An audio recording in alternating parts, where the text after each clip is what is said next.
இந்த மாதிரியான ஒரு சிச்சுவேஷன் யாருக்குமே நடக்கக்கூடாது அப்படின்னு சொல்கிற மாதிரி ஒரு ஒஸ்ட்டான ஒரு விஷயம் தான் எனக்கு நடந்துச்சு. ஏன்னா இந்த மாதிரி வந்து நடக்கும்போது நம்மளால் சில டைம் ஏற்றுக்க முடியாது. ஒரு ஈவெண்ட்டுக்கு போகிறதுக்காக 1 வீக்கு முதல்லையே அந்த ஈவெண்ட் எப்படி கவர் பண்ணுறது, அதை எப்படி பண்ணுறது அப்படின்னு சொல்லி எல்லா பிளானுமே போட்டு எல்லாமே செஞ்சு லாஸ்ட் மூமெண்ட் வரைக்குமே எல்லாமே பக்காவாக இருந்துச்சு.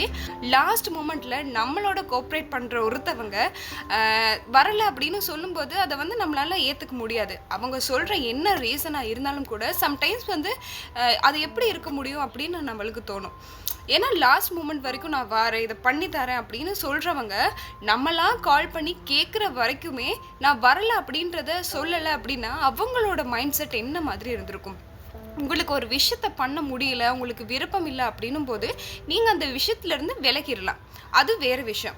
ஆனால் அதை பண்ணுறேன் அப்படின்னு சொல்லிட்டு லாஸ்ட் மூமெண்ட்டில் பண்ண முடியாது அப்படின்னு சொல்லும்போது, அதுவும் நம்மளாக கால் பண்ணி என்னால் இன்றைக்கி வர முடியாது அப்படின்னு சொல்லும்போது அதை வந்து நம்ம எப்படி எடுத்துக்கிறோம், நம்ம எப்படி அந்த விஷயத்தை ஃபேஸ் பண்ணுறோம் அப்படின்னு ஃபீல் பண்ணவங்களுக்கு மட்டும்தான் தெரியும். ஏன்னா அந்த சுச்சுவேஷனில் நான் இருந்தபோது ஐயோ என்ன பண்ணுறது அப்படின்னு தலைகால் புரியாமல் ஒரே கன்ஃபியூஷனில் இருந்தேன். ஏன்னா நம்ம இன்னொருத்தவங்க கிட்ட சொல்லியாச்சுல நாங்கள் வாரோம் இதை பண்ணி தரோம் அப்படின்னு சொல்லி. ஸோ அந்த டைமில் வந்து அவங்களும் நம்மளை நம்புகிறாங்க. லாஸ்ட் மூமெண்ட் வரைக்கும் அவங்களுமே நம்மளை நம்பி தான் இந்த ஒரு விஷயத்தை நம்மளுக்கு தந்திருப்பாங்க. ஸோ என்ன பண்ண வேறு வழியே இல்லை, நம்மளை வர சொன்னாங்களே இதை பண்ண சொன்னாங்களே அப்படின்றதுக்காக இவங்க வரலன்னா என்ன அப்படின்னு சொல்லி நானே போய்ட்டு அந்த ஈவெண்ட்டை வந்து தனியாக அட்டென்ட் பண்ணிட்டு வந்தேன். ஆனால் அட்டென்ட் பண்ணியிருந்தாலுமே எனக்கு மனசில் ஒரே கஷ்டமாக இருந்துச்சு. ஏன்னா நம்மளால் அவங்க சொன்னதை செய்ய முடியலையே, நம்ம தனியாக அங்கே நிற்க இருக்கிறோமே அப்படின்னு சொல்லி. இந்த விஷயம் வந்து தனியாக செய்கிற ஒரு விஷயமா இருந்தால் ஓகே, ஒரு குரூப்பாக செய்கிற விஷயமா இருக்கிறனால தான் இவ்வளோ ப்ராப்ளமே. வேறு வழியே இல்லை, போய் தான் ஆகணும் அப்படின்ற ஒரு சிச்சுவேஷனில் தான் இந்த ஈவெண்ட்டுக்கு வந்து நான் போயிருந்தேன்.